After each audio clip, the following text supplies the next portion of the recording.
Morning বন্ধুরা, শুভ সকাল। একটা নতুন ব্লগ নিয়ে নতুনভাবে হাজির হয়ে গেলাম। আজকে হচ্ছে মঙ্গলবার, অনেক সকালেই উঠেছি, অনেক কাজও গোছ করে ফেলেছি।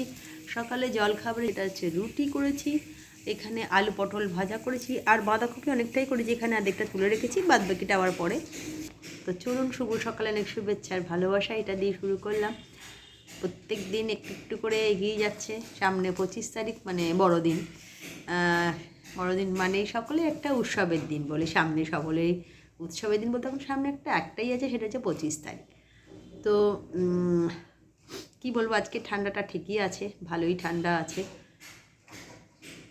এটা দিয়ে আজকে সকালটা শুরু করলাম, আর পড়ানো আছে, সব কিছু মিলে ঘষে দিনটা কেটে যাচ্ছে। আর একজন বেড়ে বেড়ে রেডি হচ্ছে, স্নান করতে যাবে। তা চলুন পরে আবার আসি। চলে এলাম বন্ধুরা দুপুরের লাঞ্চ নিয়ে। আর দুপুরের লাঞ্চে যেটা করেছি সেটা একটু দেখিয়ে দিই। ভাত, এখানে কড়াইশুঁটি ফুলকপি আলু দিয়ে মাখো মাখো তরকারি, আর সকালে জলখাবার অনেকটা পটল আলু ভাজা আছে, বাঁধাকপি করেছি, আর হচ্ছে গরম গরম বেগুন ভাজা আর মাছ ভাজা।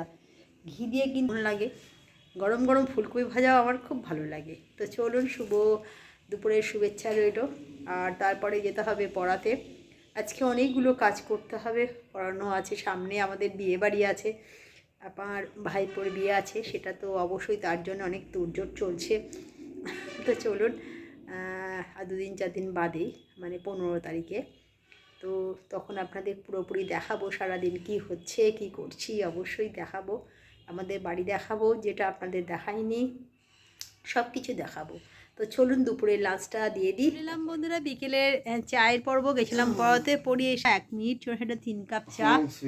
ছেলে বাড়ি চলে এসছে, দেখছেন তো, বললেন হোম সুইট হোম, মানে বাইরে থেকে আসার পর যখন বাড়ি আসে তখন ওইটাই ওর মনে হয়। তো চলুন চাটা খেয়ে নিই, তারপর পরে আসছি। তবে আজকে ঠান্ডাটা একটু পড়েছে, কালকে কমেছে অন্যদিন কি না, আমার আজকে ঠান্ডা লাগছে। আমি বাইরে থেকে, তো আমিও এলাম, কিন্তু আমার মনে হচ্ছে বেশ ঠান্ডা পড়েছে। তো ঠান্ডা পড়লেও কি আর ঠান্ডা না পড়লেও কি, এইটা নিয়েই তো আমাদের চলতে হবে। তা চলুন চাটা খেয়ে নিই, তারপর পরে আসছে। তবে ঠান্ডা পড়ুক আর যাই পড়ুক, শীতকালের সব কিছুই কিন্তু দারুণ শুনতে, বেরিয়ে সুখ, খেয়ে সুখ, সব কিছুতেই। যেমন আমাদের এই চুঁচুড়ায় কদিন বাদে মাঠে বইমেলা হবে না, ওটা বইমেলা হবে না, কিছু একটা মেলা হবে, দেখলাম তার ব্যবস্থা হচ্ছে মাঠে। হ্যাঁ, বিধানসভা মেলা, কত রকম মেলা হয় আমাদের চুঁচুড়ার মাঠে, জানি না।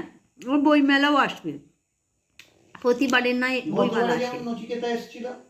প্রতিবারে কিন্তু মেলাটা খুব সুন্দর হয়, প্রত্যেক দিন একটা করে আমাদের এখানে গানের শিল্পীরা আসেন, তাদের গান প্রেজেন্ট করেন, খুব ভালো হয়। বেশ মেলাটা জমজম হয়ে ওঠে। প্রতিবারে নয়, এবারেও কদিন বাদেই বসবে আশা করি। আর ডিসেম্বর মাস থেকে জানুয়ারি মাস অবধি তো পুরোপুরি মেলাই থাকে। সবচেয়ে বড় কথা, আর একটা না বললে নয়, মেলা দেখে আমি বড় হয়েছি, সেটা হচ্ছে আমাদের শ্যামনগরে, আমার বাড়ি, আর শ্যামনগরে পৌষ মাসের মেলা মানে 1 মাস ধরে মেলা হতো। সেই মেলায় ছোটোবেলায় খুব একটা যেতে পারতাম না, কেন বাড়ির লোক ছাড়া মেলা যেতে নিয়ে যেত না, প্রচুর ভিড় হয়। তো পরবর্তীকালে বেশ মেলা দেখেছি, প্রতি রবিবার মেলা যেতাম, খুব মজা হতো মেলায় গিয়ে। হ্যাঁ, সামনের সপ্তাহ থেকে পৌষ মাস পড়লেই আমাদের মেলা বসে যাবে।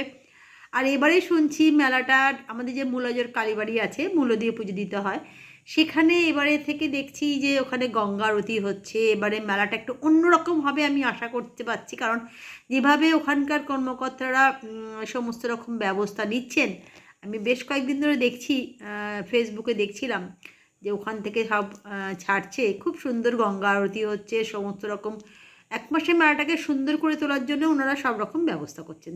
দেখা যাক, যাবো তো নিশ্চয়ই তখন অবশ্যই। তবে হ্যাঁ, মনে পড়ে যায় এর আগের বছর মেলা দেখতে যাওয়ার দিনেই 29শে ডিসেম্বর হঠাৎ যেতে গিয়ে ওই বাড়িতে আমার পা ভেঙে যায়। পা ভেঙে মানে কি, কেরাঙ্গুলের পাশটায় হঠাৎ মুটকে যায়, রেল লাইনের পাশে, সেটা একটু ভেঙে যায়, ক্র্যাক হয়ে যায়।